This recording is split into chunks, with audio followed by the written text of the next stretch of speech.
Sunday night, time to talk baseball. We got a lot of FAAB talk, including yours truly spending a gigantic amount on a FAAB player. So we'll talk about that. Hit up the weekend in baseball, recap everything, talk it all, talk injuries, players, all that. Coming up next in the RotoWire Fantasy Baseball Podcast.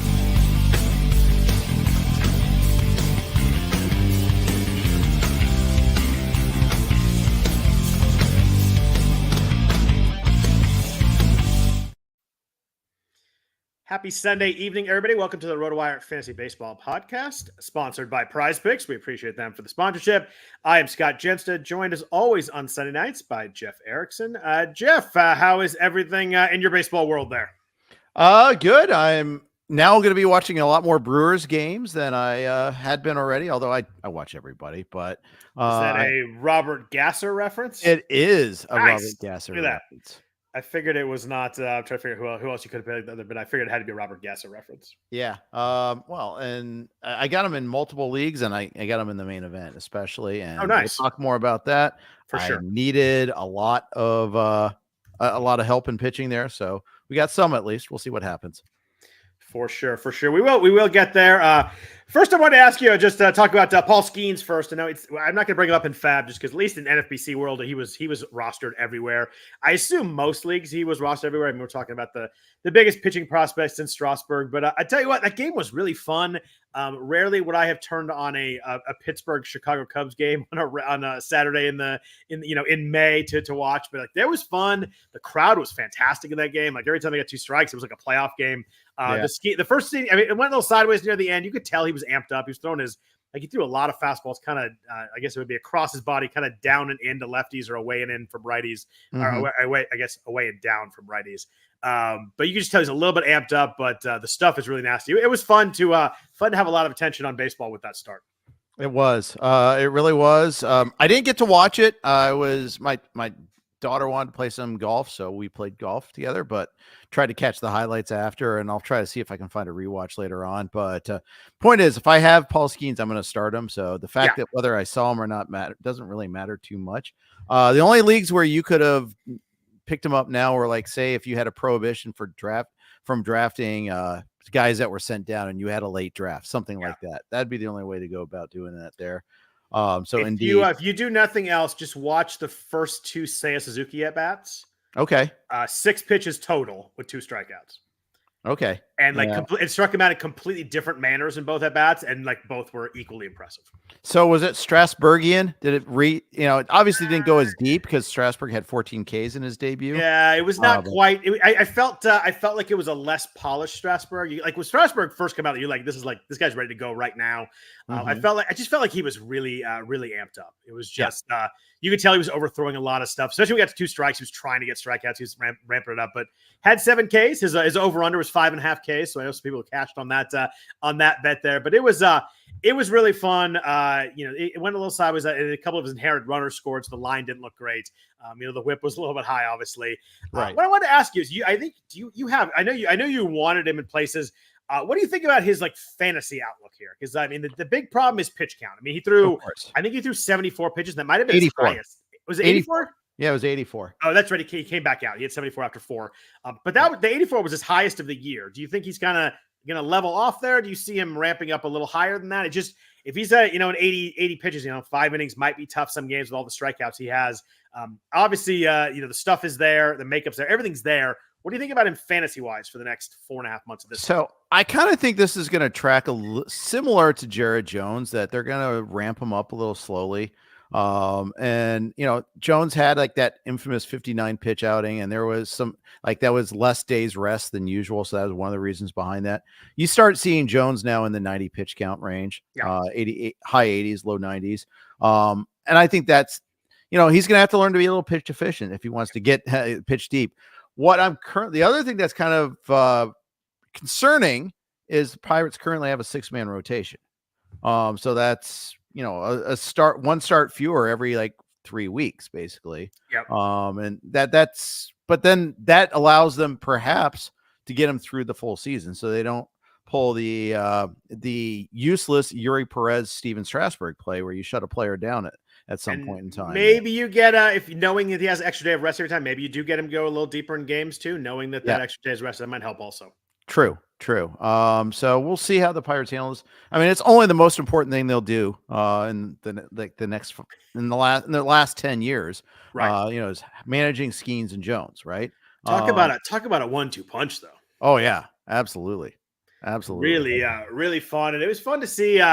Pittsburgh gets such a really good baseball city. Like when they're good, like when they were in those like play-in games and wild card a few years ago, like those crowds were fantastic. Yeah, they were. I remember that. Thanks. But the Johnny did they beat the Reds in one of those? The Johnny Cueto drop ball thing. I do remember that. Cueto, all that. Yeah. Yep. I remember that. I did. It was actually good for baseball, but that was not an intentional trolling of you on that one. That's okay. To the question in the chat about Matt Manning, I promise we'll get there. Someone I added in FAAB. We'll talk about him in FAAB too. Sticking the NL Central real quick before we kind of get into all the other stuff. I want to ask you, fantasy-wise, first of all, what does one do at the moment with Paul Goldschmidt? That question worked a little bit better for 24 hours ago when he didn't have a hit in May. He was 0 for 31 in May with a 43% strikeout rate. Did homer today, so had a couple of hits. But this is getting – it was really bad. Then it was like a little bit of a flash of light, maybe a light there for a little bit. But then it was really bad again. What's going on here? What do you do? Are you just playing him? I guess a 15-teamer or a 12-teamer. Are you just leaving him in and with the thought that you don't want to miss when he gets it going around? But what do you do there? Yeah, I'm probably I've got him in the 15-team mixed labor draft league, and I'm just going to roll with them. I don't think you should take the backyardigans approach with Scurvy Pirates and make them walk the plank yet. But you're not a backyardigans fan, are you? Not a backyardigans fan, no. Have you seen them with your daughter or not? Or I don't think so. It kind of, I guess. Is it a YouTube-y thing or like a TV show sort of thing? It was a TV show sort of thing. Right. When my kids were young, we adored the Backyardigans. Great show. Right. Golden era of kids television at that point in time. There were a lot of like entertaining yet, and not like insipid shows. Yeah. And Backyardigans were the highlights of it. Anyhow, and just what do you do with the Scurvy Pirate is what link that all together. What do you do with Paul Goldschmidt? And like 98% of the time with someone like this, I'm like, you know what? You just got to put it in there. You got to leave him in. But man, he like everything. You look at all his other stats and it's really bad. Like strikeout rate's up 8%, walk rate's down 3%, hard hit rate's down 12%, barrel rate's like 33% of what it was. It's 4% right now. Like, there's nothing to be like, oh, it's just a bad BABIP or he's hitting the ball hard, he's getting bad luck. There's just no way to look at aside from the fact that he's been a different player so far. Swinging strike rate's 14%. He's never been above, 11% in a full season. His rookie year is 11.9%. So worse than that. Like, it's just really, really bad across the board and all the metrics too. It's not just the stats. Yeah. It is. You're absolutely right. And yet I'm still hanging on. And Kelly Ugansky, a fantastic player. I came in third place in the Ugansky main event league one year, where I was leading a lot of that season, and he roared past me, left me in the dust. But anyways, he says, like, who the heck do you replace him with? I mean, Kyle Manzardo and his 3 singles and 17 at bats. And a 15-teamer. Like, I guess the theory is like, if he sucks all year, it's probably going to kill you anyway. You might as well just keep riding it. But man, there's a lot of bad bats going on right now, though, Scott. I mean, there's a lot of bad first basemen for that matter going on right now. It struggles. I do have Singleton. I'm rostering Singleton in the main event, but not in the league where I have Goldie. That's a different league. I see no recourse. I mean, I saw Andrew Vaughn is available in our main event league this week. We actually put a token bid on him, didn't get him. He's kind of showed a little bit of life this week, but he's been terrible too. Well, he's off the Guild's non-homer list pool. Yeah, Torkelson is today too. Yeah, congrats to that. But Colt Keith remains. Torkelson had an Eric Karros today, which is a home run in a completely meaningless spot when you're down by 9. Yeah, I didn't know that was called a thing. Thing. Karros was the king of that. He would hit so many home runs at 10-0. It was beautiful. Oh, yeah. I did not know that, but congrats to him for getting off the schneid. Colt Keith remains, and there's one other notable player that doesn't have a homer too, and it'll come to me. But follow the Guilds on Twitter, and he's tracking that. He commemorated the Andrew Vaughn homer, and that's what caught my eye on that. Yeah, that was it was funny there. I'm looking at guys who have no homers: Tim Anderson, Luis Arraez, Brian Rocchio, Mason Wynn, and Sal Frelick. Yeah, I have Mason Wynn and Sal Frelick on my main event team. How is your power doing? It's hurting right now, Scott. Thanks for asking. You know what's really funny though is I like my main event team in Vegas. Like, I kind of like the roster until I realized I have a lot of leadoff hitters, and I'm like, why am I so bad in RBIs? I'm like, oh, that's why. George Springer has 6 RBI, and Luis Ariz has 7. I have both of them on that team. I have Mason Wynn too. He has 7. So 3 of the top, I guess I'd say top 3 of the bottom 7 guys in RBI are all on my team. So that answers that question pretty quick. I kind of overstated the case, though. I'm still 3rd in homers in this league. I don't know how. You got some. What you got? Some Ryan Jeffers. Ryan Jeffers cures the mills. Really does. Little Josh Naylor or Brent Rooker, someone like that. Oh God, I wish Rooker was available like 3 weeks ago, 2-3 weeks ago on that, and I even talked it down a little bit with Shu.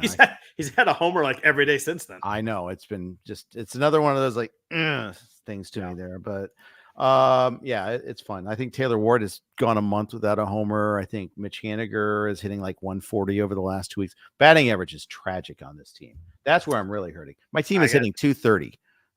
I remember you told me that over the weekend. And I was like, oh, my team's really bad too. I looked, it was like 242. I'm like, yeah, 230 is really, really bad. That's rough. Do you feel like you have a team that will get hot in batting average? Do you have a lot of batting average anchors that are anticipated to continuing being batting average anchors, just not as deep as they are? Pete Alonso, Giancarlo Stanton are going to just weigh that thing down all through. I knew, but that's what Frelick and Wynn were for. They're supposed to hit for average. Frelick I'm getting tired of him. I'm really getting tired of him. That's really, so I just got to cover it. That's really amazing. Paul Spohr actually looked up Eric Karros's low leverage home run, and it actually was true. My memory checks out. I was concerned I was going to say that, and someone's going to look it up and be like, well, according to the stats, no, but it sounds like he was a big low leverage home run guy. I'm so glad that checked out. That made my night. So this year I've learned what a Zambrano is and what a Karros is. So that's great. Oh, every time I see a 9-0 homer, I reference Eric Karros. It's beautiful. Yeah. And now I look for every single 4 2/3 inning start there. 4 Yeah, you had one this weekend though. You had Simeon Wood Richardson with one this weekend, and that was with a big lead too. Well, he deserved it. That was a pure Zambrano. I tried to dump Woods Richardson, couldn't, but we'll get to that too. I love you too, Paul. I'm glad you checked that out. That was beautiful. Made my night.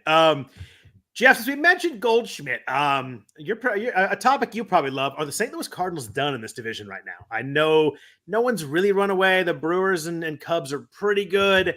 Are the Cardinals done? They've been a mess. They're a -51 run differential. They're still behind the Reds, who have won 1 game in the last week and a half or whatever it is, our Reds. Do you think the Cardinals are done? Or do you think you got some Cardinals magic and a late kick in them somewhere here? I mean, if it weren't for the Cardinals being the devil magic practitioners that they are, it'd be pretty. I think I wouldn't yet write them off because I don't think any single team in the NL Central is a runaway and hide type of team. The fact that the Reds are in such a bad way right now offensively, it's just, I mean, they scored 5 runs today and it was like nirvana. They still lost, but the Reds are in a bad way. I don't know. I just think that I think it's still problematic for the Cardinals, though, because that pitching staff after Sonny Gray is a nightmare. It is. And, they're supposed to have this like killer offense, or at least a good offense. And instead, it's fumbling about. I mean, I know we all bid on Ivan Herrera where he's available this week, and that's fine, and you should. But at the same time, I don't know, man. I don't think they've, unless Jordan Walker starts tearing it up in AAA, which he isn't doing right now, and just demands a call up and they put him at a spot where he can help, I don't see too many high upside bats in that lineup. I don't see too many, areas where they're going to change. And that's the problem, I think, for them. Yeah, Nolan Gorman's at 192. Brendan Donovan's at under 210. We talked about Goldschmidt already. I mean, you got Matt Carpenter playing. So, I mean, it's ugly. Yeah. Yeah. But let's jump into, we got a lot of FAAB to talk about. So let's jump into that. First, some news and notes. Not as awful a weekend of injuries. There was one tonight, though. Austin Riley, who is very important to me, left the game early with tightness in his left side. I tweeted you a large complaint based on have Trey Turner and Austin Riley as 1-2 in the Vegas main event. Obviously, Trey Turner hurt last weekend. It sounds like the team says precautionary. I will believe that when I see him actually playing, because I hear oblique or side or anything like that precautionary, and I hold my breath big time.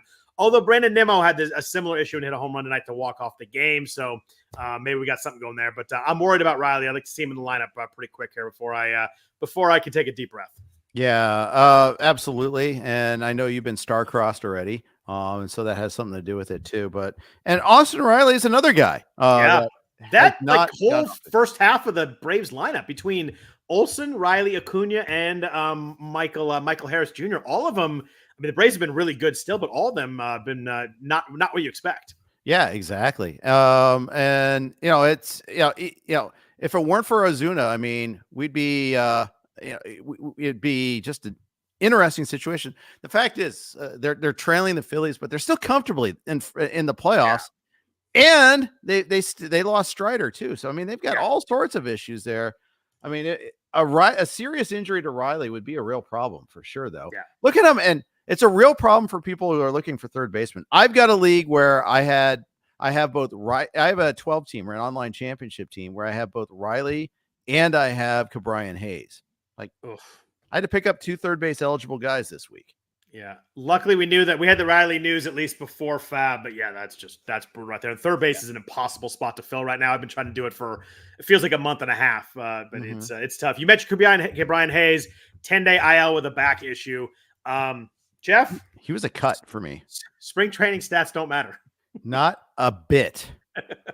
Not a bit. I mean, how many? I mean, yeah.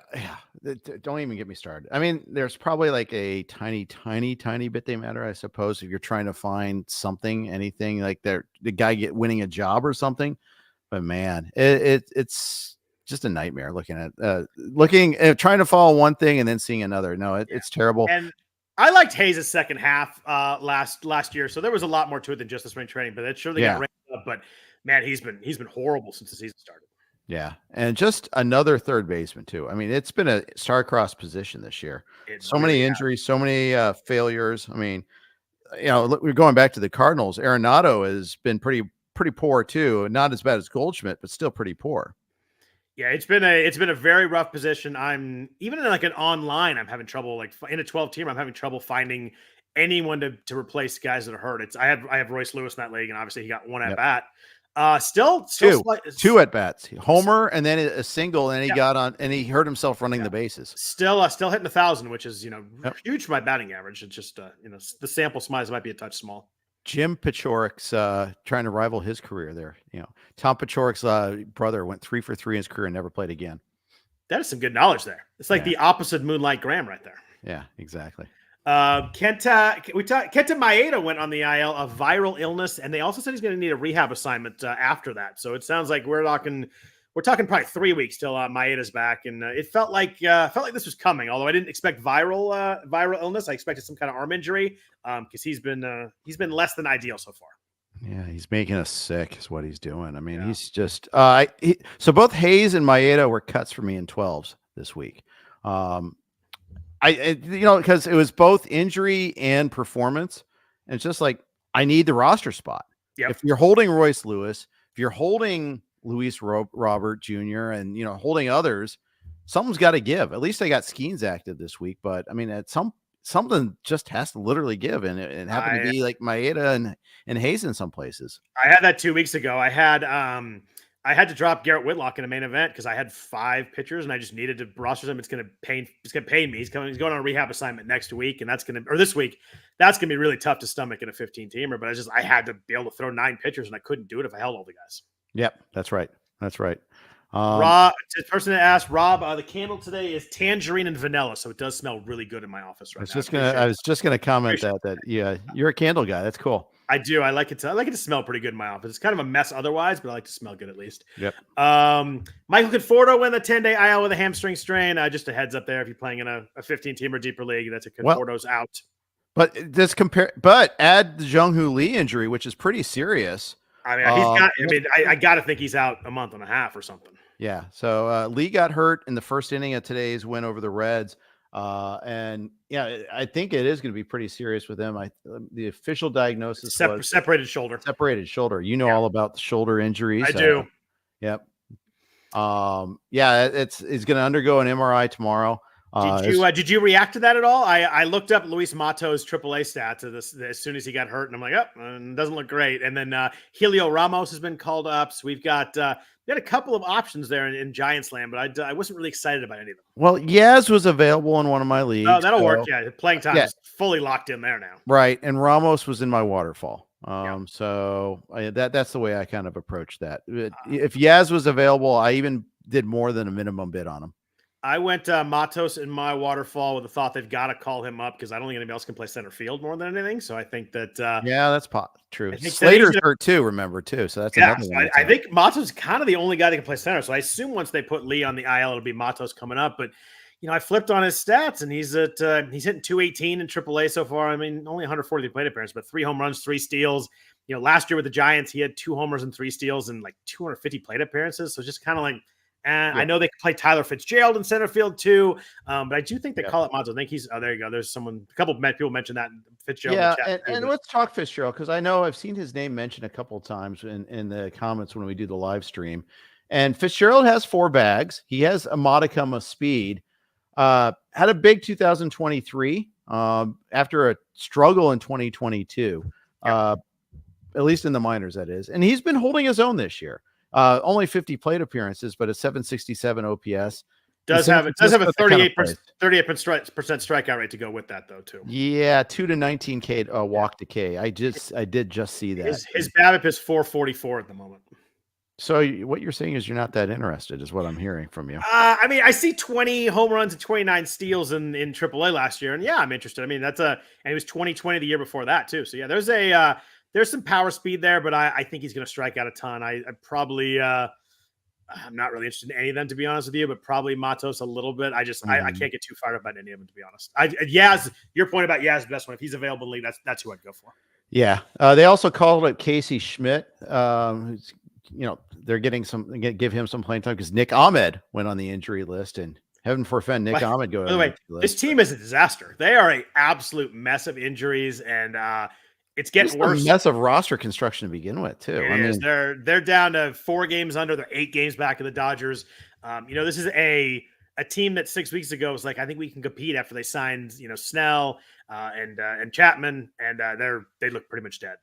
Yeah, and I'll be honest too. Like they're, and I don't have to be honest. I'll be dishonest. Fine. I'll be sarcastic now. Marco Luciano, Helio Ramos, Luis Matos, these guys were supposed to be the next wave of players. Joey Barton. Joey Barton now playing his wares in Pittsburgh for free.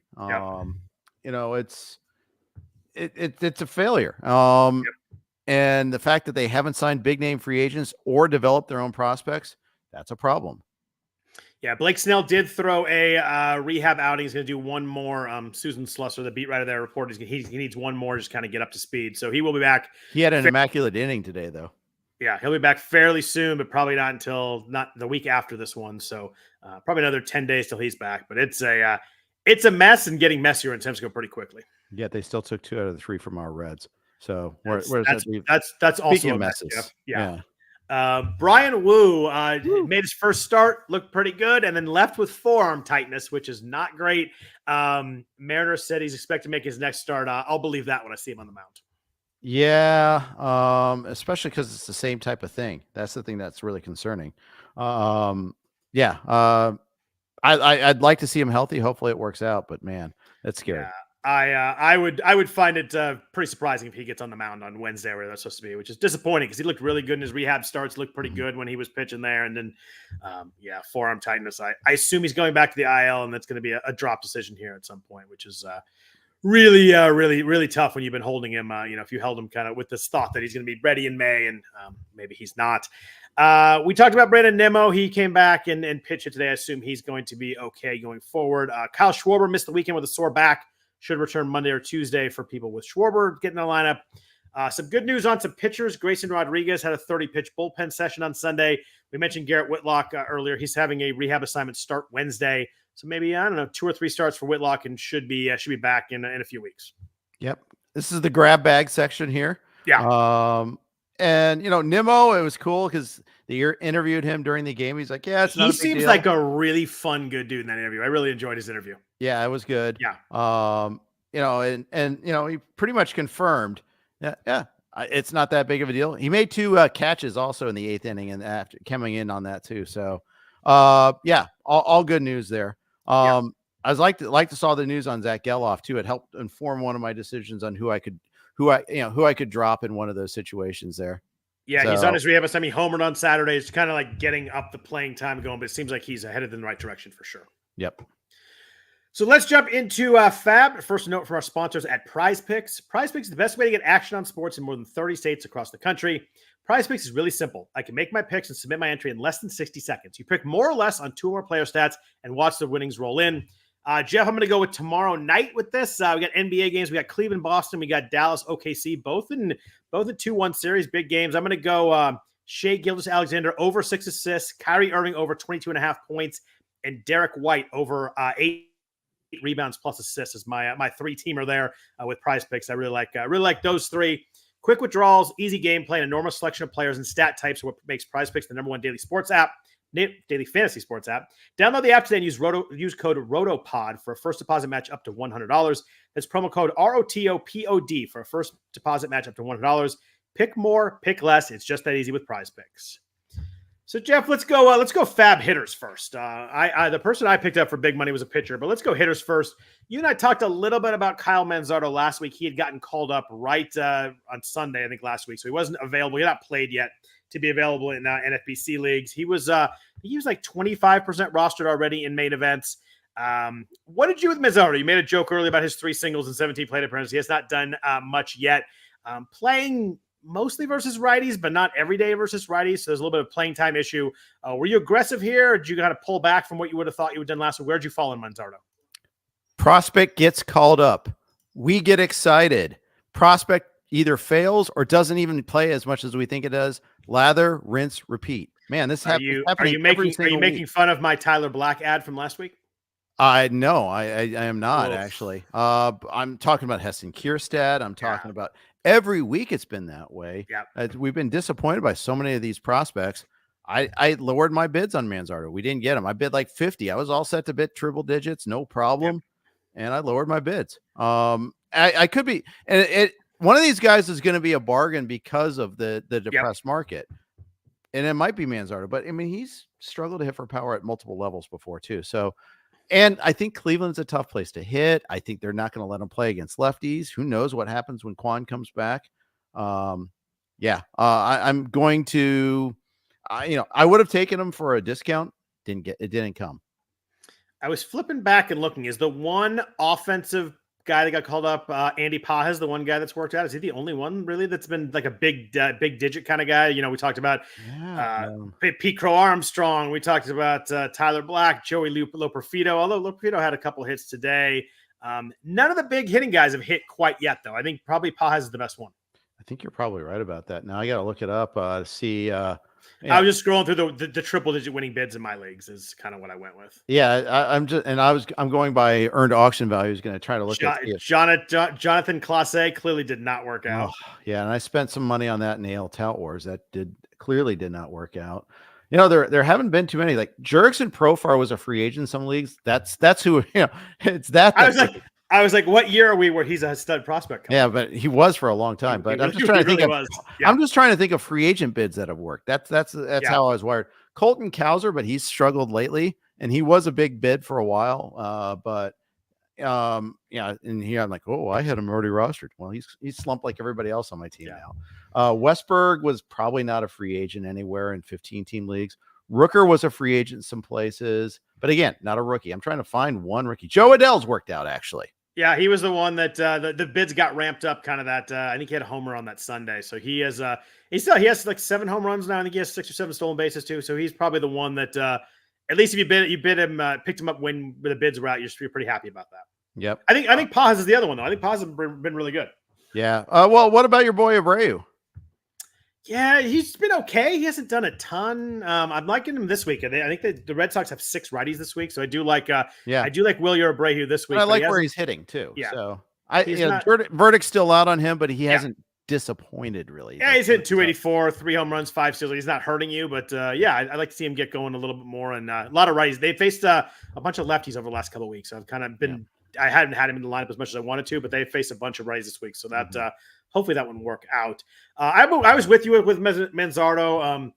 I need RBIs and power, so it was interesting. But I worry about the playing time. I worry about whether he sticks there. I lowered my bids too. I ended up not getting them. Yeah.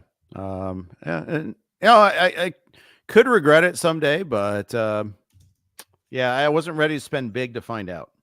What about Ivan Herrera in the Cardinals land? Obviously, Wilson Contreras hit by the bat, the swing with from JD Martinez.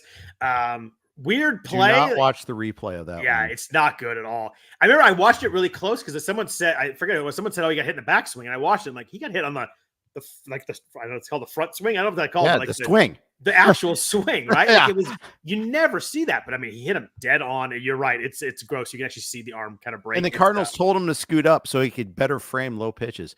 Yeah. Another reason to get the automated strike zone. There you go. That's a good point. But Herrera is an interesting guy in general as a catcher. I mean, you look at last year in AAA, hit 297, 10 home runs and 11 steals. So give me a few steals from catcher. I thought he was really interesting. If you had him anywhere, I thought he was a guy you wanted to try and get. Yeah, he was a guy I was trying to get, and I failed in that mission, I think. Catcher two's been rough. Even at 12 teamers, catcher two's been rough in some spots. It has. I think I in the 12, I tried to bid on him and I didn't bid nearly enough. I was trying to drop Bo Naylor to do so too. I texted with you. I'm having a hard time justifying holding on to Bo Naylor. Yeah. And what did Herrera go for in your league? He went. Well, I only bid like 2 or 3%. I mean, I was pretty small, but that's not. I mean, I think you say $2 or $3. I mean, $20 or $30 is not. $23 is what I bid. First place, though, was 51, and someone else bid 39. Yeah. It's just there are other catchers that were are falling. Like the Giants catchers got hurt, so like Patrick Bailey was a drop in one of the leagues. Yeah. Although I think he came back. If I he was on the concussion IL. Did he? I think he came back this weekend. But again, man, David Fry was available. I was like, do I want to go Guardian for Guardian here? And I decided not to on that instance there. It looks like Bailey played yesterday. You're right on that. Yeah. I just like Herrera. I think Herrera is someone that would be rostered no matter what. There are people who are drafting him and hoping that maybe he and Contreras would DH a little bit. He's a really interesting catcher prospect. What you mentioned Bo Naylor, since you texted me about him, I don't have him anywhere, but 182, 3 home runs, 9 RBI. Strikeout rate's 36%. It was 23% last year. He's swinging and missing. His swinging strike rate's 14%. This is it's a really, really, really rough first 30 games for Naylor. It is, and it's on my slumping main event team too. I just, and they were hesitant to give him the playing time when he got the call last year. They were hesitant to call him up in the first place. Even like the first series of the weekend, he played like 2 of the first 4 games. It wasn't like he was playing regularly. And it just, I don't know. I think he's one of those guys that's going to get it someday and really turn it on, but it's hard to wait for it there. He didn't. It's weird because he didn't look that overmatched last year. I mean, he played 230 plate appearances. I know he only had 237, but the strikeout rate was 23%. You can live with that. He didn't hit a lot of balls hard, I guess, but barrel rate is 8%. Not like he did okay last year, and he just looked totally lost so far this year. Yeah, I agree. And what about the other hitters in FAAB? Brian Ramos was called up by the White Sox to play third base there. Johnny DeLuca seems to be playing a lot in center field for the Rays. There were many really good NFBC owners who picked him up last week. There was Phil Dussault, Rob DiPietro, a couple of the guys added DeLuca last week is kind of across multiple leagues. He had a really good. It was funny. I was making fun of Phil. I was like, of course you pick him up and he homers his first at bat, or he came up bases loaded his first at bat, then homered later in the same game. So DeLuca, John Singleton, you mentioned earlier, playing a lot, hitting 5th for the Astros a bunch. I think it's a key guy. The main guys can be like bad batting average, but a bunch of pop. Joey Ortiz in Milwaukee, kind of more grab bag here, as you call it, with the Giants guys. What else did you do kind of after the Manzardo Herrera tier? Who else were you looking at offensively? So Singleton, first of all, was active this week for us in our main. Oh, nice. That's good. Yeah, well, we needed help. He did hit 1 homer, so he's now John Homerton. I thought he had a couple of them. Yeah, well, at least 1. And then Ramos, I bid on an AL Tout Wars this week. And he's playing every day at least. He's cromulent. But I kind of looked a little bit more on him and I was a little unimpressed. DeLuca was definitely in on my bids. Wasn't maybe my first choice, but it was someone I was worth bidding on. And Ortiz, I didn't see a whole lot of value in him because he's not a power guy, and I need power. I kind of liked him a little bit, but the playing time in Milwaukee's tough. I did add him in one spot, but I just I hope that Milwaukee can figure out who they want to play, because they certainly it's been all over the place. Well, yeah, they sent down Tyler Black. Let's talk about that, because they decided, we got to keep Jake Bauers up. I made fun of that, and then Bauers homered this week, so that was funny. They've got they kept what's his name, Dunn, Oliver Dunn, yeah. The weirdest thing about Black was that, and the reason I bid on him strongly last week was they were hitting him third and fourth. It just seems weird to me. Like, we like you a lot to come hit third and fourth for us for a week, and then we're going to send you back down because we don't like you enough. It's weird. Like, you thought a guy like that would be hitting seventh or eighth. Like, I get it, but hitting third or fourth, you would have thought that that's someone that they want to at least give more of a shot than 7 games. I know there are people on Twitter that's like, oh, he's striking out too much. I'm like, it was 23 plate appearances. Like, if you hit him third or fourth, you thought you'd give him more than a week. I was pretty surprised by that drop. So I wonder if it's one of those that demotion, I should call it. Yeah, I wonder if it's one of those that's not just that he was striking out, it's how he looked doing it, sort of thing. Maybe sometimes that's like where the coaches see a guy and like, oh, he looks overmatched. We can't hit him 7th or 8th for a while after that and see him just to make sure. Managers don't want to be made to look bad. This is a Chris List theory that it's one thing to struggle, it's another thing where they look bad while struggling. And we're talking about 8 strikeouts. Like, that's why the percentage is so high. But I mean, his was a 13% strikeout guy in the minors. I was surprised. Clearly my fault for adding him. I held him one more week. I'm going to see kind of what happens this week. I had him in a drop as a secondary bid. I ended up not getting him. So I'm holding him for a week. Not because I spent a lot of money on him, because I liked the profile. I liked where he's hitting. I'm going to give him a week, see what happends, but probably a drop for me next week. Yeah. Yeah, it's so funny. We're doing all this teasing about your big pickup, and we still haven't heard it yet. I know something big is coming here, big spender. Oh, yeah. I'm looking forward to hearing which pitcher you got. We will get to pitchers here in 1 second, I promise. Did you do anything with Dairon Blanco in Kansas City? Since he's playing a little more, this is someone that if you do need steals, he's really interesting. He has 10 stolen bases already this year. He had 24 last year with the Royals when he got called up, and only 138 plate appearances. He had 47 in the minors last year.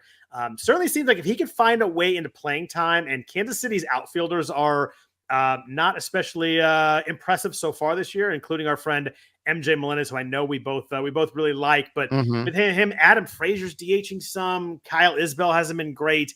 Nelson Velasquez has been really bad. Hunter Renfroe has been even worse than that. Yep.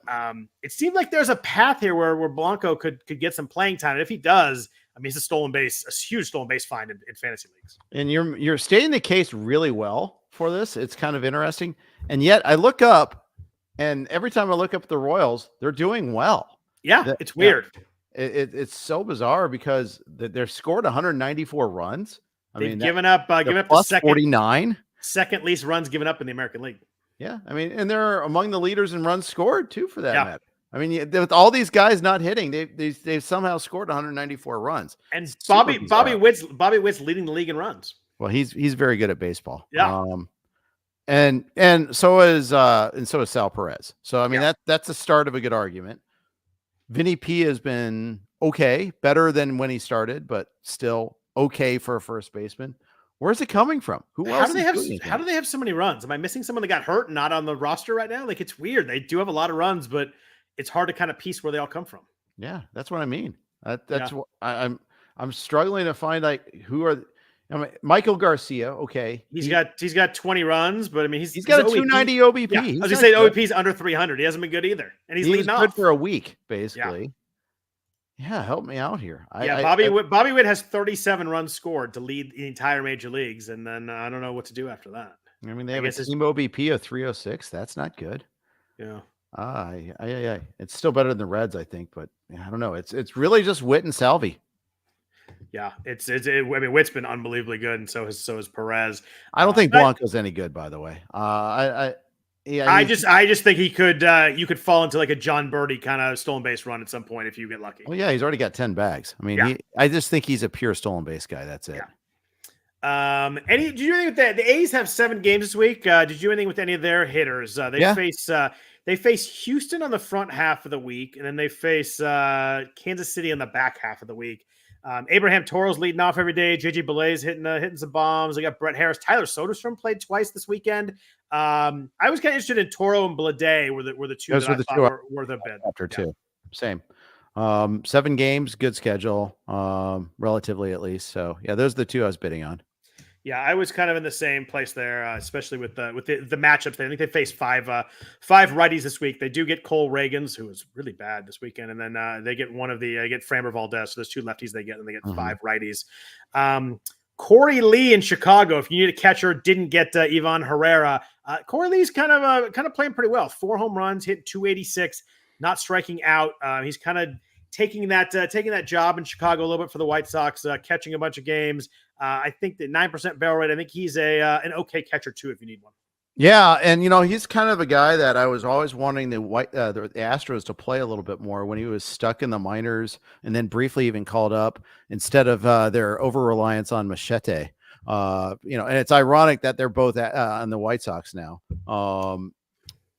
Machete equals Martin Maldonado for those who don't know. But I did figure that one out. I don't know why, but I figured it out. But Lee always has had good minor league numbers. I just didn't trust that he would be able to replicate it at the major league level or get the playing time. But Maldonado is worse than ever at the plate, and his behind the plate numbers haven't been great either. Hitter. He's such a bad hitter. Yeah, absolutely. Oh my gosh, he hasn't been over 200 since 2020 when he hit 215. Yeah, that is rough. Anybody else, Jeff, hitters wise? There was a slew of veterans. Whit Merrifield, Paul DeYoung, Eddie Rosario had a hot week. Luke Raley's playing a little better. Mike Ford in Cincinnati, homer today, seems to be playing against a bunch of righties. It was a weird week in that there was like a couple of names up top and then a whole bunch of like weird veterans that I didn't really want early in the year, but have played pretty well lately. And Merrifield's getting time because of injuries, that sort of thing too. Yeah, and there's 15 versus 12, and the 12s I was a lot more active. Josh Rojas was still available in one of my 12s, and he's been fantastic as a leadoff hitter for them. That was the Rojas for Hayes straight up drop. I figure a quality hitter like that available, I got to drop Hayes. Brett Beatty, I also picked up in that league because I lost 2 third basemen in one day. So, and then Mike Tauchman was available also. Now, Tauchman was actually available in one of my 15s as well. He's been sneakily very good for the Cubs and still playing even with Suzuki back. Stole 2 bases this week too. I mean, he's going to play again. I think he's going to play against all righties, at least for a while. In Yogurt, I was able to pick up Alex Kirilloff, who's getting a lot of playing time. Didn't have a good run lately, but he's playing, and I believe in his talent. He'll play against every righty until he gets hurt, is what it comes down to. And then in Scarf, I picked up Blade and Harrison Bader, who's getting a decent run of playing time too. Yeah. Stolen base kind of guy too. Yeah, and again, I have copious holes to fill, so I filled them. I did. So let's talk pitching, but first a note from our sponsors at So Rare MLB. Have you ever dreamed of stepping into the shoes of a general manager? Welcome to So Rare MLB, a groundbreaking fantasy baseball game where you call the shots. Take charge and make your managerial mark by collecting officially licensed digital player cards of your favorite MLB stars. They just aren't any cards. They're your ticket to compete for over $1 million in total cash rewards and other amazing prizes. Imagine winning VIP trips to the MLB All-Star Game 2024 or getting your hands on signed merchandise from top MLB players. Here's how it works. Use your cards to set your lineup each game week. Real-world plays like hits, strikeouts, and homers will power your team's performance. Climb the leaderboard and snag weekly wins from cash prizes to more cards or unforgettable experiences. But there's more. Build an iconic collection of your favorite teams and players to unlock gameplay bonuses and exclusive rewards. The rarer the card, the higher your score, and the bigger your edge in competitions. And when you're ready to trade, the So Rare Marketplace offers a vibrant community of managers. Engage in live auctions, make instant buys, or trade cards peer-to-peer. Starting is absolutely free. Draft your first team of common cards today and feel the thrill of competition as you climb the ranks to baseball mastery. What are you waiting for? Join So Rare MLB today. Transform your passion for baseball into a quest for glory and get rewarded for your baseball savvy. Sign up today with the link in the description and get 50% off your first pro cards up to $50. It's your passion rewarded with So Rare. So, Jeff, starting pitchers. I have a main event team that has 25 pitching points. It is not good. It is injured. It is waiting for Garrett Cole, but mostly it's injured. I have Bobby Miller was my first pick there. I had Taj Bradley available in my league. 91% roster in the main event, so however many leagues that is, 5 or 6 he was available. I was at the point where I pretty much need to address pitching. If I don't, the season's going to be over. I'm not going to go from 25 points to the guys I have and survive. I went $334 on Bradley, who I really, really like. Obviously, that's a huge price. He isn't, hopefully he can stay healthy, but I do really like the pitcher. Backup bid was 301. So I didn't, I may have had a huge bid, but it wasn't one that was not competitive. It wasn't an overbid at least. So yeah. No, I go to it, young man. But it's one of those things, if I don't address pitching, at least try to address pitching, it's not going to matter. I'm going to be done anyway. Offense is actually pretty decent, but the pitching is horrendous. Last in wins, last in saves. It's been really, really rough. I had Jose Leclerc as my second closer in that league. It is, it's been bad. He's been dropped since then, of course. But yeah, I figured I had to go for it. My thought was Bradley comes in, Cole or Bobby Miller stay healthy, and maybe I can make a run in pitching. Yeah, that's what you got to do. I mean, I'm sick and tired of falling short on Christian Scott and various others that have come through so far. And there have been some good pickups in pitching on the pitching side so far. And I feel like I haven't got enough of them there. Wow. 311 to 310 in scorers, man. That's awesome. That's good bidding right there. Yeah, it is. I don't care who you are. That's good bidding. Taj Bradley was only available in one of my onlines, the 12s. And I did bid on him. I did not get him. I bid 57 and that didn't come close. He was like 127 or something like that. You and I talked about him in the preseason as someone we really liked. I especially really, really liked him. I was really disappointed when he got hurt because I wanted to draft him in a bunch of leagues. Ended up not just, I just couldn't. Whenever he went, this main event, he didn't get drafted because it was right before the season started. So we knew all the news. He didn't get picked up at all. So it wasn't like he was drafted and dropped. He was never rostered. This is the first time he was available. I'm jealous. Because he's got an easy place to step right into in that Rays rotation too. And we know what the Rays do with pitchers. It's obviously about staying healthy, but that's kind of any pitcher, right? Like I don't think he's any more than anybody else. But yeah, 28% strikeout rate last year and 104 innings against the 8% walk rate. Like that's a really good number. I know the ERA and WHIP weren't great, but the strikeout and walk numbers are really intriguing to me. Swinging strike rates in the double digits. He had a really low strand rate last year, so maybe that regresses a little bit towards in a positive way and helps us out. But I thought it was going to be the best available. Now that Christian Scott was rostered in that league, I would have bid that much or more for Christian Scott last week, but Zach Waxman already had him in that league. So props to Zach there. But I was kind of like, this is the one big arm to take a shot, and my pitching's so bad, I figured I had to do it. Yeah. I endorsed it. Like last week, we bid 303 on Scott and didn't get him. Now I wish I would have bid 350, but By the way, he looks legit and really good. I know it was nobody paid attention because that was a staying day. Skenes was pitching, but man, Christian Scott looks good. Yeah, I'm sure some people paid attention, but especially against the Braves, no less too. Yeah. Although as we've alluded to, the Braves got the Braves right now, but it more got overshadowed. I shouldn't say nobody. Yeah, it was more got overshadowed. Yeah. But Bradley was not available in many spots. He was 58% rostered in 12. He went for like 170 in my 12 teamer, but I have the complete opposite team there. I have great pitching and bad hitting, so I didn't go really deep. I think it's really team dependent how big you go. But I mean, if you need pitchers, I'm running out some really bad pitchers in that league. So throwing Bradley in there, so one of them is a pretty big difference maker, hopefully. So among other pitchers, Robert Gasser, I think, was probably the most interesting one. Milwaukee rookie. Let's talk about him. Yeah, looked good in his first start. It sounds like you added him in the main event. I had a pretty big bid on him, but once I got Bradley, that bid, my backup bid was obviously much lower because I couldn't afford two guys. But talk to me about Gasser and what you liked here, because it's interesting. His K to walk is almost exactly the same as Bradley's. His was AAA last year, but a 28% and an 8.5% walk rate also there. I think Gasser's pretty interesting. He is in the NFBC platform, which includes the main event, the 12-team RotoWire Online Championship, Yogurt, and Scarf. I was 4 out of 5 in getting Gasser. Oh, that's nice. The only place I didn't get him, I think, was Yogurt. High double digits or low triple digits. Where'd you go? Depended on the league. So I didn't get him in Yogurt, but I bid less there. In the main, I bid 119 and backup bid was 107. So nice, pretty efficient. Yep. Not a perfect bid, but still it's pretty darn good. I like the movement on his sweeper. I like his command numbers. He doesn't throw nearly as hard as those guys. And that's as Scott or Skenes. So he's not going to get you as much swing and miss. I think he's about location. He's about getting a favorable umpire, a favorable matchup. But guess what?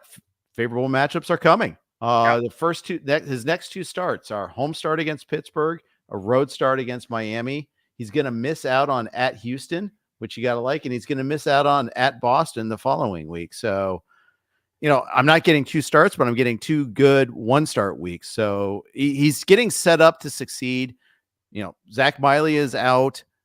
They sent down, who did they sent down? Tobias Myers. Yeah. They sent, Junis is on the 60-day IL. DL Hall's nowhere close to returning. Point is, the opportunity is there. Yeah. And the other guys in that rotation after Peralta are not very exciting anyway. So even if like someone came back healthy, like we're talking Joe Ross and Colin Ray and Bryce Wilson, there's not the bar's pretty low there to stick in the rotation. Yeah. And, Wilson might be a thing. It could be something that the Brewers are just doing like they've done with Ray also. It's pretty impressive, but much like you though, I need it too, Scott. That's the other thing is, again, you look at, you look at the league standings in my main event league, and I was in first for a good while. Now I'm in eighth. I've got 28 pitching points. So very similar to you. I think we've had 2 wins in the last 2 weeks, maybe 3 wins. I think it's 2 though. And one of them was from the guy that we cut today, Miles Michaelis. Used him this week. And then sent him on his merry way. He almost didn't get out of the first inning, and then somehow held on for 6 innings. But he's got I thought about you in that first inning because the first start wasn't good either. I was like, oh man, it's gonna be a bad 2-step. But he ended up with the win, so that's nice. I would have gotten Gasser in the league. I got Bradley if I hadn't got Bradley. I looked at my bid and I would have won him there. So I really liked him too. We talk about not as much swing and miss as the other guys, but man, he's still got a really good swing and strike rate. I think that he does it differently than Scott and Skenes do. But I think he still will. I think the strikeout numbers will still be really good. Yeah, so I had to do something, and you can't just there's going to be other prospects, and you got to have some FAAB. We still got over half of our FAAB left, and you usually wait your spending early, but I don't see too many big name Fabopalooza guys coming through that door later on this season. So at some point, if you're struggling, you're going to want someone for 4.5 months, not for just September. You're going to need to make up stats here pretty quick. There's only so long you can wait on some of these pitching stats before you're really buried. And I'm almost there buried, but I'm close to getting buried. Yeah. Art Tornabene, and I always butcher Art's name. I apologize. He's in. I go Tornabene. It's got to be Tornabene, right? Yeah. Anyways, he has a good podcast. So. I like Art. I've been on their podcast a couple of times. They're all really fun guys. Yep, indeed. Yeah. And Paul Sporer loaded up likes the bid too. So yay me. I've already won, Scott. It's there you go. It's just like when you get. We always joke about in football. You get a bet in on the number, and the number moves favorably in your direction. You've already won. Yeah. Those bets never win, by the way. I know. I'm aware of that. Stop saying that because now it's precedent for this. No, but go ahead. Other pitching names. Matt Manning is getting called up and has 2 starts this week for the Tigers. He's facing Miami at home tomorrow, which you like that from a matchup standpoint. And at Arizona, not as good as Miami, but you could be okay with that. Did you bet on Manning this week? Every time I look at Manning, I'm like, the name. He was the 9th overall pick back in 2016. I don't get as excited when I see all his stats. And you see him pitch. He looks pretty good, but I was kind of mildly in on Manning. I ended up getting him in one league, but I think it's a good 2-step, and I think he's got a chance to stick if he pitches well in Detroit. Yeah, one of my onlines where I had copious spots to fill, I did the Gasser Manning combo. My top 2 guys, I think, or maybe Bradley was the top guy, but he was there right after that. And one of those leagues, Michael King was actually available too, which was weird. But wow. Yeah, so that was actually my top guy. But I did bid on Manning. Unbelievable against the Dodgers this weekend. Yeah, 11 Ks, I think. Yeah, it was crazy. And he's pitched against the Dodgers 3 times, by the way. I was at one of those games, and he gave up many home runs in that game. That was the 4 homer game, right? That was the 4 homer game. Yeah, I forget all of them, but almost everybody. Mookie, Ohtani, Teoscar, and someone else.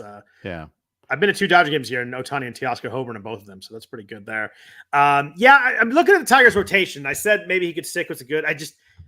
Maeda's going to be back at some point, so maybe he sticks for 2 weeks. It's probably tough after that without an injury, because I don't think he can slide in for Casey Mize probably, but that would be the name that it's either Mining or Mize once Maeda comes back. But who knows on Maeda, because it's been rough, and who knows how long this illness takes him out for. Yeah, but you know what? In the league where I got Manning, it was like $33 out of 1,000. So you're playing for this two-step and let's see what happens after that. Exactly. And that's fine because it's one of the better two steps. And Arizona, of course, is scary. Well, they're weird too. Like sometimes Arizona will, just go nuts like they did today against the Orioles, scored 9 runs. Or there's other times when they get shut down. I mean, Corbin Carroll had that big series. Well, he had one big game in Cincy, and then he went over his next 16 or 1 for his next 16. So you never know. I mean, we'll see. It's not coming around there for sure. That's been tough. Yeah. Any other pitchers? We had some rookies. We got Mason Black, Tyler McGill's, Alec Marsh, Tyler McGill's coming back for the Mets. Cooper Criswell pitching really well. Pitched at 9 strikeouts on Saturday for the Red Sox. He has a 20% K- walk so far on the year. Randy Vasquez in San Diego pitched well. He gets the Rockies at home this week. Trevor Williams has 2 starts.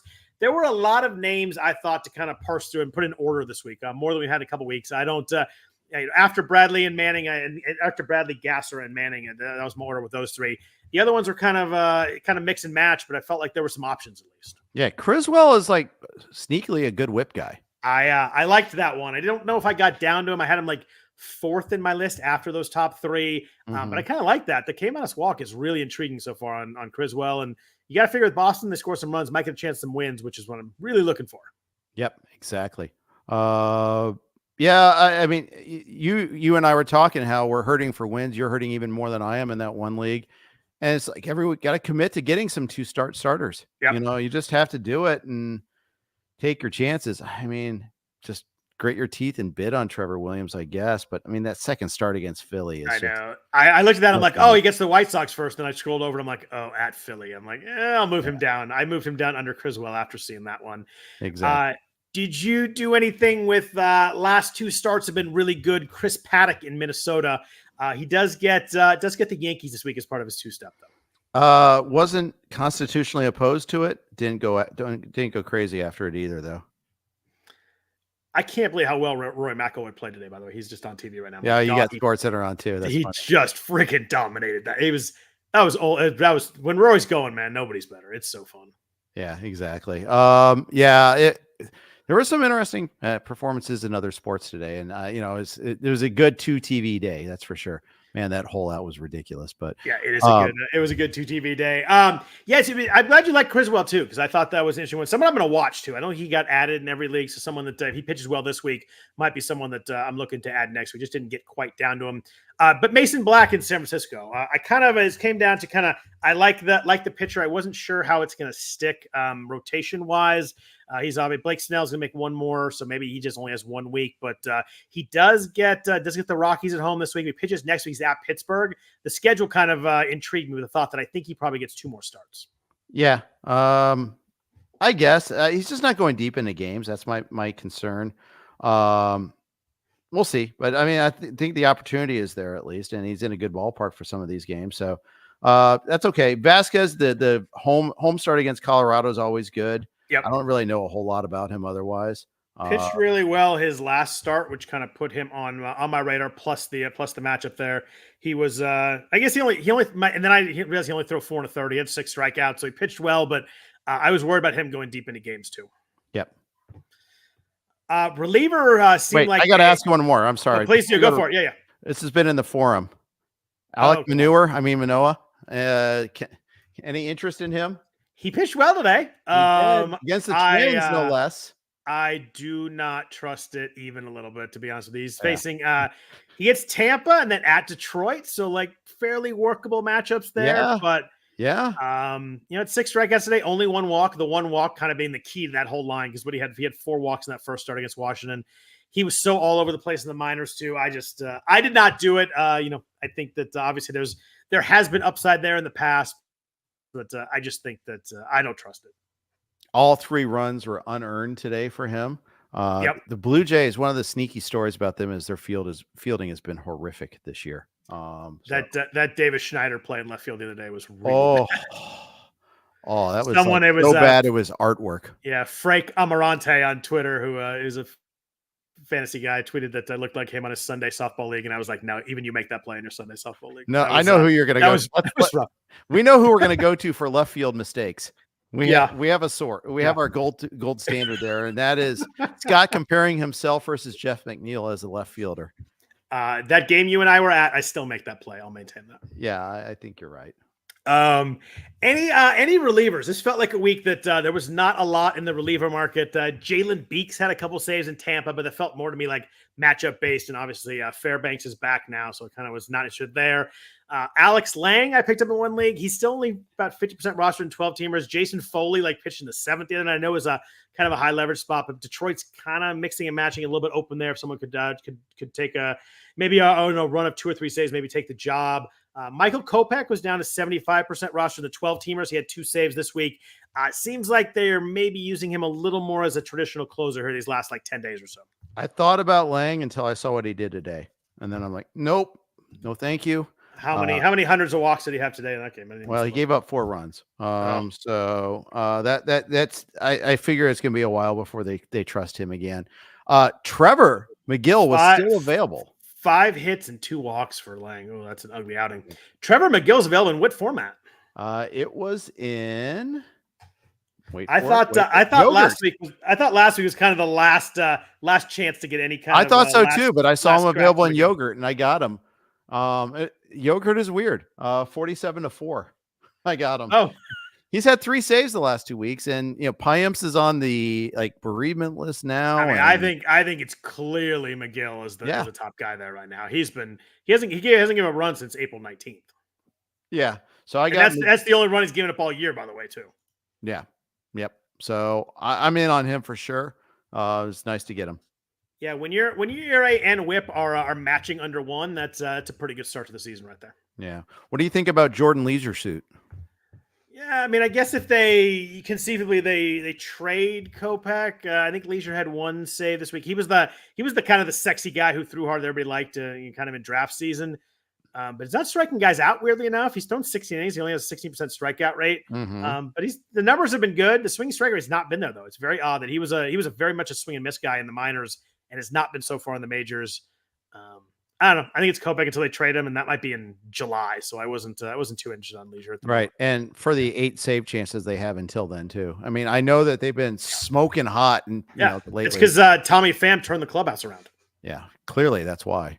But yeah, I mean, they this is a team that did sweep the Rays at one point, and they did handle the Guardians this weekend, although they got smoked today. Yet I don't know. I think they have 12 wins despite all of that. So yeah, them and the Marlins and the Rockies are pretty much battling for that bottom spot at the moment. Yeah. Hey, I got to address one other reliever related note. Please do. I dismissed Uncle Ted when he talked about Mason Miller possibly getting traded. I was wrong. I think it could happen. The fact is that Rosenthal article did come out and saying that teams aren't close to meeting their price, but they are at least peddling or at least listening to offers, as the case may be. It's not so far-fetched that they trade him, that they're maxing out on his value. Now, do they get that trade that they want? I still don't see it, but I got to say, at least it's plausible now. Yeah, I still don't think they do it, but I wouldn't, if he's healthy in July, like you're probably get the highest value you're going to get for him. But man, he's like the one really exciting guy that people across baseball talk about. I know that Rooker's played well and there's been some good moments there, but like Mason Miller's the one guy people across baseball talk about. Like, you really want to trade that guy?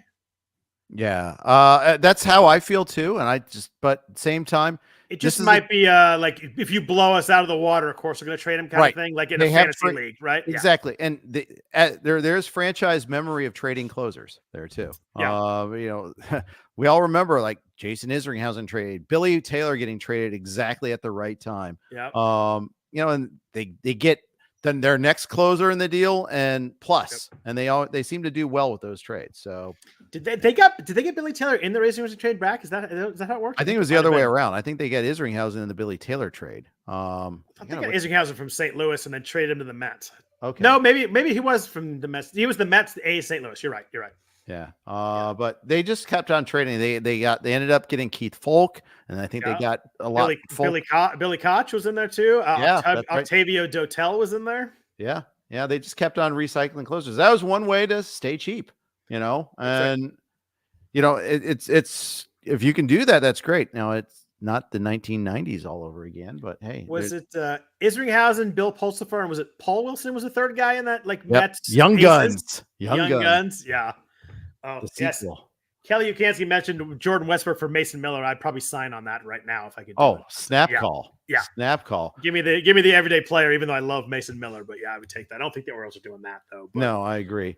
They did trade. It was Billy Taylor straight up to the Mets for Jason Isringhausen and Greg McMichael. So they traded Taylor to the Mets and got Isringhausen back, and then they traded Isringhausen later to St. Louis. Okay, got it. Yep. It was like this great little just chain of events. They kept on winning on these trades. And they were good those years too, because those guys would get like 35, 40 saves and they would trade. Like Falk and Koch and Israel are all really good with the A's too. Yeah. Actually, I don't think Izzy ever got traded again by the A's. Free agent that year in St. Louis? Yeah, I think that's what happened. Yep. But they got a year and a half out of Izzy and then moved on to the next thing. And 67 saves in those 2 years too. I just remember him in that Yankees game in 2000. He came in and he said he couldn't feel his legs when he was pitching. That must be a fun way to pitch. Yikes. Billy Koch was a similarly good trade, I think, for them. Didn't he have like 10 wins that year too? Because he kept blowing saves and getting wins for him. Yeah. They traded to the White Sox for Keith Folk, Mark Johnson, Joe Valentine, and cash. So it was basically Folk. I mean, it was such a win for them. I'm glad I'm not fully old. Remember stuff. He had 11 wins that season in 2002. 11 wins and 44 saves. It's a pretty good fantasy league season right there. Yeah, exactly.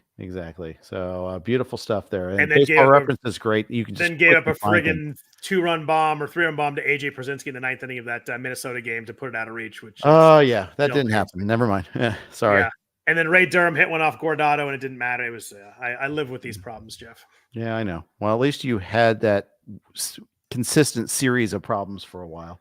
I did, although I wish I would have given a couple of them up just to win once. I think it would have been that. I wish that team had advanced at least a little bit once because they were really fun with Giambi and Chavez and Miggy and Huddy and Zito and Mulder. But exactly. So it goes.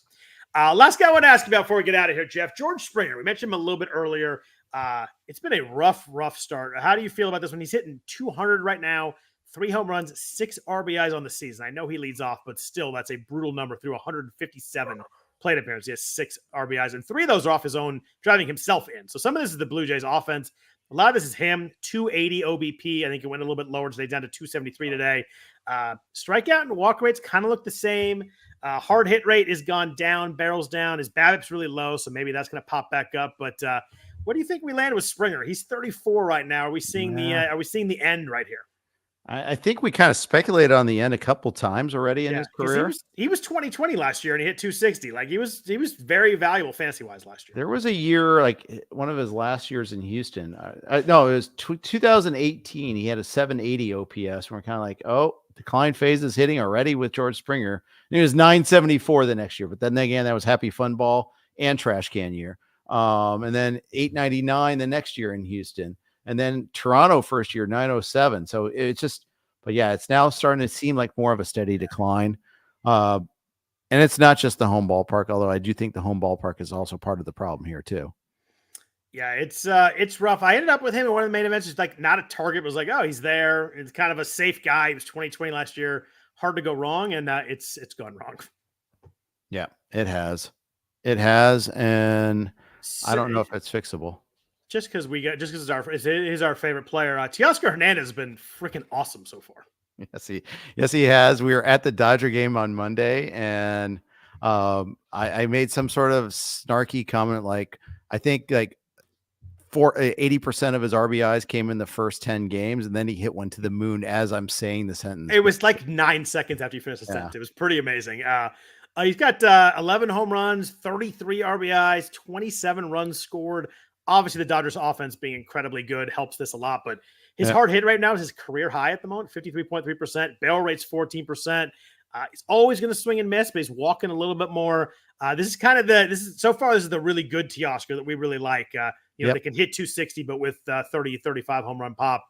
It's been fun. He's running a little bit with the 3 steals. I've enjoyed this in LA. I've been to a couple Dodger games. Like I said, he homered in both of them. I'm loving the Teoscar, getting out of Seattle and really kicking some butt here. Yeah, I am too. And what a lineup to be in there, to have those first five in front of you. It's just like, oh, okay, sure. Yeah, that ball Paul Sport mentioned he was actually Paul was at the game last night at Petco. That ball got out quick last night in Petco. That was an impressive grand slam by Teoscar.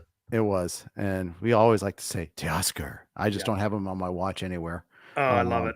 I always get him on at least one team because I can't really miss out. But the front of that lineup is so crazy good. Ohtani's numbers are just bonkers so far.